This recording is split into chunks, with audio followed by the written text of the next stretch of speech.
If you're having behavioral issues inside of the house and outside of the house, like your dog is reactive, leash reactive, and barking, pulling, lunging, the problem is you are probably doing some things wrong.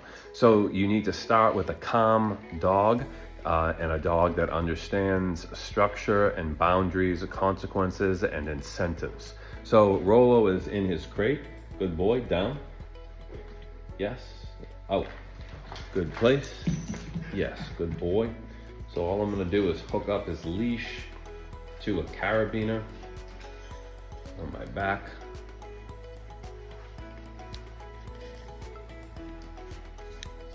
Like this. And we connect the leashed walk with his e-collar. So we use mostly just the vibration because that's all he needs. Roll off. Good boy. Reset. Good heel. Sit. Yes, good boy. Open the door and he shouldn't move. Make him wait until you tell him to walk. This is what I mean about boundaries, thresholds, and consequences. There's no e-collar work, there's no leash pressure here. It's just opening and closing the door. And when we first started, I would treat him to stay and tell him good boy. So he knows what the expectations are. Rolo, walk. Good. Heel, yes. Good. Good boy. Good boy. While walking, stop and tell your dog to sit. If he doesn't know how to sit, then you can work on that as well.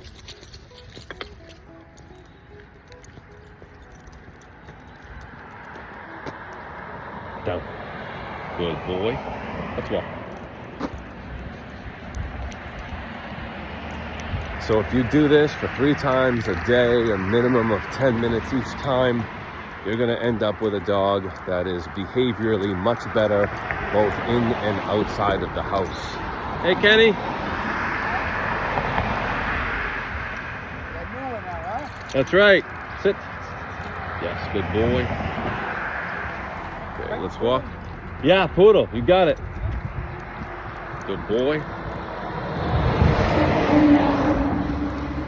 Beautiful. Big turn.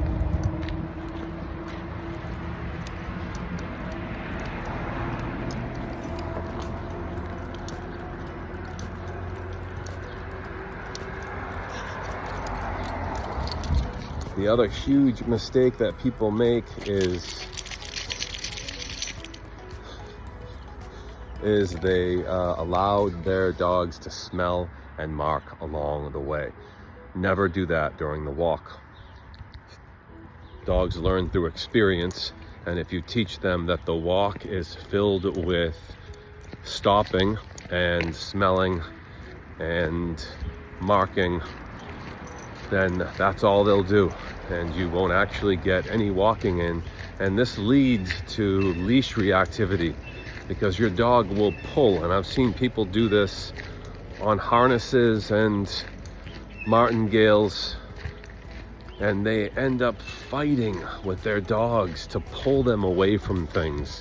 So it's because the walk started out wrong and there are no rules to it. Sit. Good boy.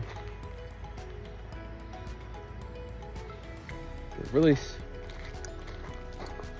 So the dog has no idea how to do anything.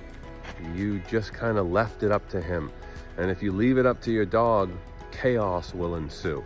So if you want a nice, easy walk with a dog that you can release off leash and not have to worry about, just teach them how to walk. Start off with boundaries and structures.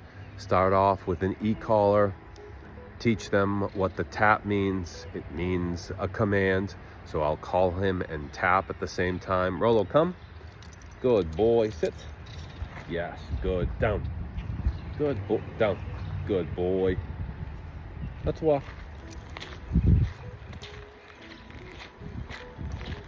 Make him respect the thresholds and boundaries and understand that you own time, space, movement, location, food, the couch, the bed. Those things cannot be owned by your dog, or you'll never have a good walk. But a lot of those issues can be cleared up if you just start showing them with consequences and corrections and incentives that what they're doing is inappropriate and that you own the walk, the leash, the environment, and how they behave. Sit. Sit. Good. That starts in the house. So I suggest getting a place. I use elevated locations. You don't have to, but that's what I prefer. And so that's what I teach my clients to use. Rolo, off. Good, sit. Good boy.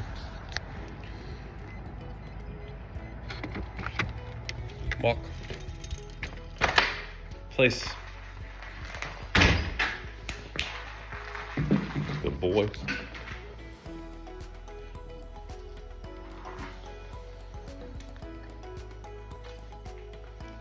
Okay, off. Great. Good boy. Just gonna take off his leash. Down.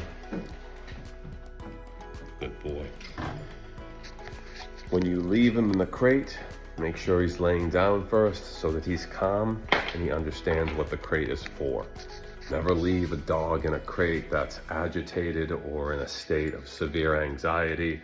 If so, again, somewhere along the way, somebody has gone wrong, and it's usually human created because dogs are den animals and they love being in their crates.